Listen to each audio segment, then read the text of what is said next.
هولناکه. خب لوله‌ای که از بینی فرد رد شده لوله‌ای هست به اسم انجی تیوب. شاید توی بیمارستان دیده باشین و خب من اسم فارسیش رو در واقع نمیدونم. توی افرادی که بله مناسبی فعلا ندارن استفاده میشه واسه اینکه بهشون داروها و غذاهای مختلف داده بشه. البته موارد مصرف دیگه‌ای هم داره.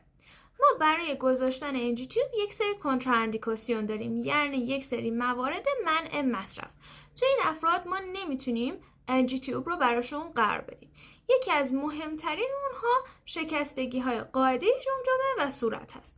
توی این فرد احتمالاً یک شکستگی توی بیس جمجمهش وجود داشته و خب وقتی که انجی تیوب رو براش قرار دادن به جای اینکه مسیر حلق رو طی کنه و بره پایین، مستقیما وارد جمجمه فرد شده.